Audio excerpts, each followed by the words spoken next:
তোমাদের সামনে একটা কাগজ নিলাম, এই কাগজটাকে দেখো আমি এরকম ভাবে ভাগ করে ফেললাম। খুব সোজা একটা কাজ, তুমি ঘরে বসেই করতে পারো। তুমি এই কাগজটাকে ভাবলে যে আমি দুদিক থেকে টানবো, তাহলে এইটা নিচে পড়ে যাবে। দেখো আমি কোনো প্রিপারেশন নিলাম না, আমার মনে হলো হ্যাঁ পারবো না কেন, এটা কি আছে, আমি টানবো 1 2 3, এটা নিচে পড়ে যাবে। দেখো আমি পারবো না। কেন পারবো না, কি করলে পারা যাবে সেগুলো পরে বলবো। তার মানে ট্রেনিং নিতে হবে ব্রেনকে, তবেই পারা যাবে। দেখো 1 2 3, দেখো পারলাম না এটা ছিঁড়তে, তুমি আর একটা নাও। তুমি তোমাদের কাউকে বন্ধুদের চ্যালেঞ্জও করতে পারো এইভাবে, দেখে নাও।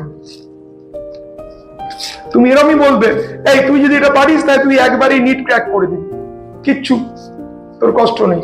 দেখো আবার টানছি, দেখো 1 2 3 বলবো, টানবো, ওটা মাঝখানে পড়লে আমি নিট পাবো। 1 2 3 হলো না। তার মানে ব্রেনের নিশ্চয়ই একটা ক্ষমতা তোমাকে ডেভেলপ করতে হবে। যে কোনো পরীক্ষায়, নিট নয়, যেই নয়, যে কোনো জিনিস ক্র্যাক করতে গেলে তোমাকে একটা ধারাবাহিক ট্রেনিং এর মধ্যে দিয়ে যেতে হবে। ব্রেনও সেইভাবে ট্রেন্ড হয়ে যাবে। এই জিনিসটা ঘরে বসে বসে একলা মনে হয় করা খুবই কঠিন, তোমাকে কোনো ইনস্টিটিউটের থ্রু দিয়ে যেতেই হবে।